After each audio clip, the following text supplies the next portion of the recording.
Welcome to another IoT intro video. Today we will talk about debugging in IoTempower. So what happens if something goes wrong? So we prepared a little setup here for you.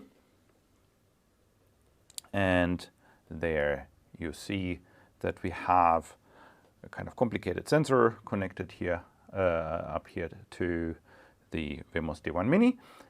We have two different types of power connectors. The white one is actually just connected to the wall power, while the green one goes to my computer for doing some debugging and flashing over there.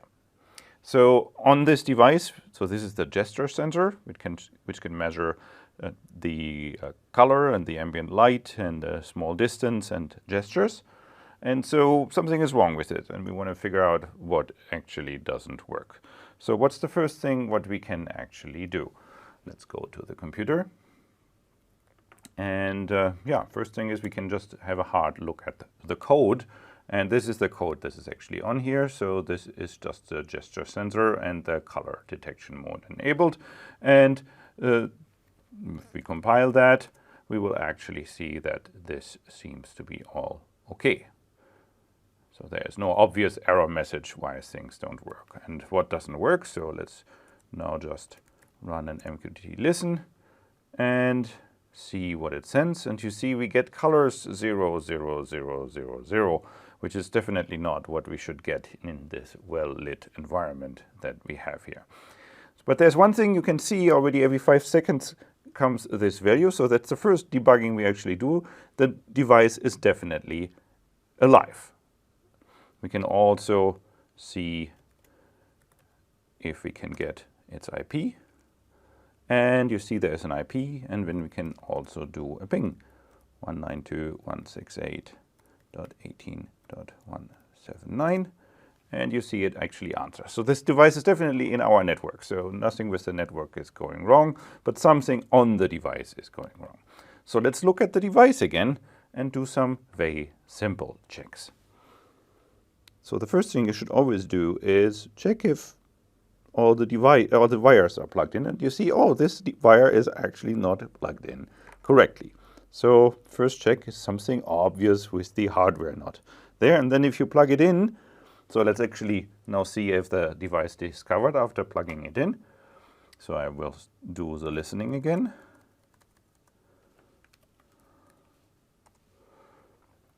Let's see how the colors look now. It's still 0. So what we have to do now is we have to reset this. So some devices need to be initialized. So press the reset button here. Then you see it blinks. You can also always check if this blinking works, which is also a sign that IoTempower is successfully flashed. So let's now look and see. Now we actually get colors here. And so if we make it dark, you can see that the first value goes down. And if you make it bright again, the first value goes up. So that is the ambient light, and we can measure this. So this works in serial. But there are some devices where we actually need more power. So some devices don't even work when they are connected to the computer.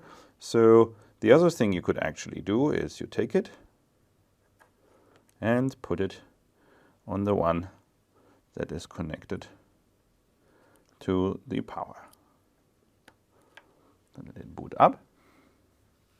And then you should soon see that this little value here kind of goes up. And if this is under like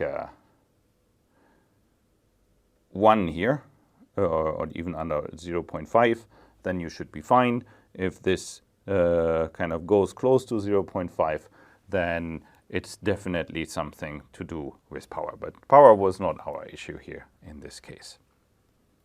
So let's now go a step further and put this actually back. So, and I show you something else what you can see apart from listening to the device.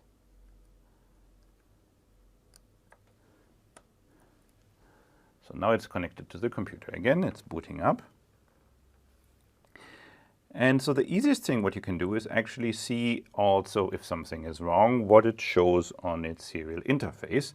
For that, you can, for example, use the Arduino IDE.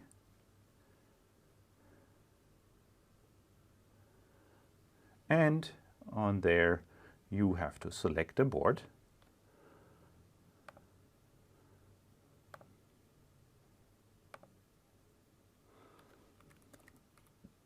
We have connected a VMOS-D1 Mini, and on this port,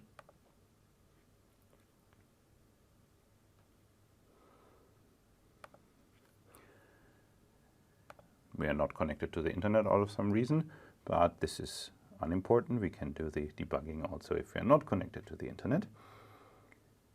But of course, also check eventually if you need internet access and something is based on that. So here we have to now make sure that this is correctly selected, and then we have to go to the serial monitor. And there you see it shows now also the colors down here. And very interesting is we can reset this again. So press the reset button and go back to the screen. And there you see there's some start information that we get here, the 5 seconds. So let's take a look at that later. And you can see that here in the Arduino IDE. But if you have it connected to the Raspberry Pi or to a Linux computer, there is another command which shows the same. So we have here console serial. And it usually detects the port automatically. And you see now we have the same thing coming out here on the console. Let's kind of reset it once more. Just press the button and let's go back. And there we see what happens here in the beginning. Look at the messages before it starts posting. So you usually see something after the reset, which looks like this. And then after it is initialized, it prints out serial ready. And then it shows all the devices that you have set up in the code and adds these. Then some other initialization methods here. It uses some kind of entropy to make a random to initialize a random value. And then we see this 5 seconds where it blinks. And if nothing happens while this, then it continues to boot normally. Then it tries to connect to the Wi-Fi. And then it registers the host name. And if everything works, it is be able to starting the Wi-Fi. And then it shows other initialization log messages. And when this all is done, it starts connecting to MQTT and publishing on MQTT. So this means here this all worked. We can basically show you what happens if we kill the MQTT server. So let's check again what happens on the console serial when we reset. So I will trigger the reset. And it's booting again. And you will see that most things will work, but it will not be able to connect to the MQTT server. Here it says, oh, it needs publishing, but it cannot connect to MQTT. It gets an IP, but no MQTT. I will start the MQTT server again, which might be automatically running, and see as soon as the MQTT server is running, it works. So we have seen it now on the serial interface. Let's do something more critical. So this was very easy to debug, but let's introduce some other mistakes.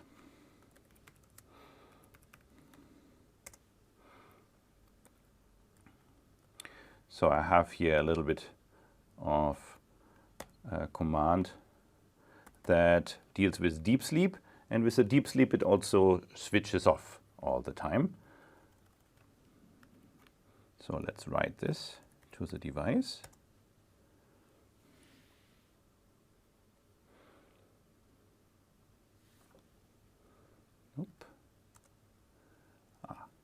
We need to define the LED too, because we're blinking this.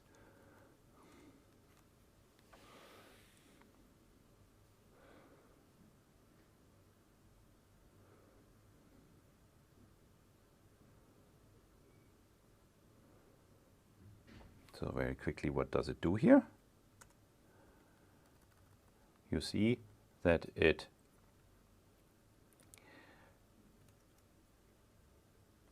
in the start command, it executes something in 10 seconds, and then it calls this function blink here. And so one of the debugging things you can also do is, if you write some code in IoTempower, you can add this ulog messages, where we can just see something on the output on the serial output. So if you don't know what is going on, this is this, and what you will see here now is that it slowly counts up the counter, and each time it toggles the LED in a 5-second rhythm. So let's first now look if we can see that actually happening here. So as you see, the LED is on, and after 5 seconds it turns off. And then it should turn on in 5 seconds again, and it does this. So that seems actually to work. So let's also check on the console what is going on here.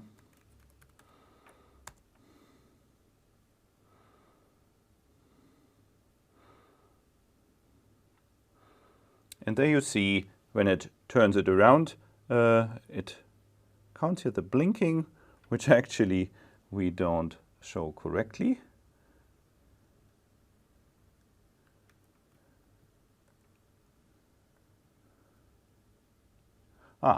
We do show correctly, but we don't count the counter up.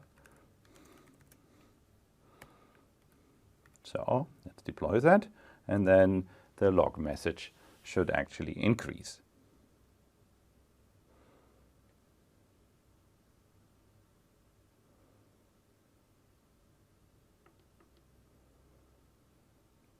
It's flashing, so it's done.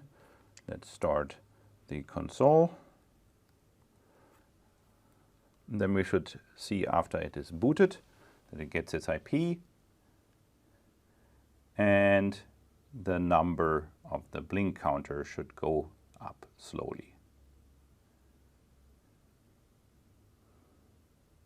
So the blinking is at 0, and then blinking is 1. And so this we can now see. But let's do something which is even worse.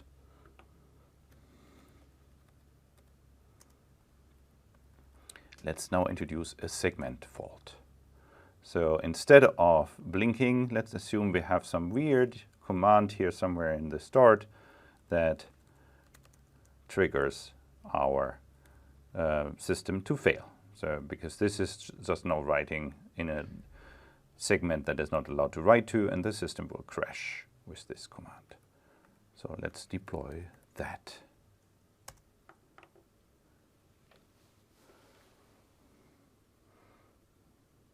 So far it's still blinking.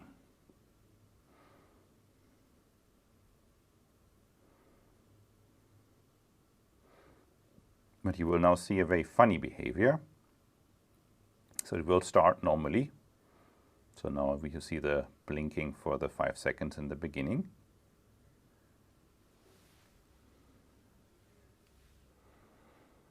And somehow then afterwards it starts the blinking process again. So that's kind of weird. So let's see what that means in the console.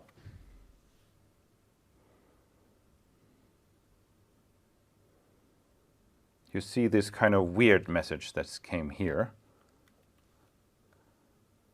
You see some kind of little block here. And so you can actually decode this block, and it will tell you something about segmentation fault if you feed that on the right website. But you see basically this is the crash, what you see here. An exception occurs, and then it starts over again. And so this loops now around, and this way you can see, oh, the device is actually really crashing and not reacting to the internet. And then it might, you might not even be able to deploy it again, and you might have to connect it to the computer. So let's remove this nasty mistake we put in here and change some other things around. And Now we cannot deploy. We need to deploy serial again because there was a serious mistake.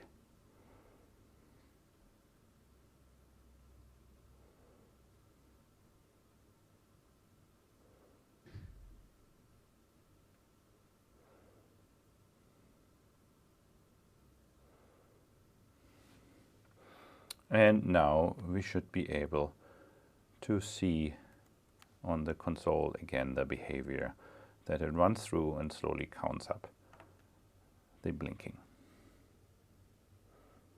Blinking better, so this time we come there, it doesn't crash, and then blinking better one, and so on.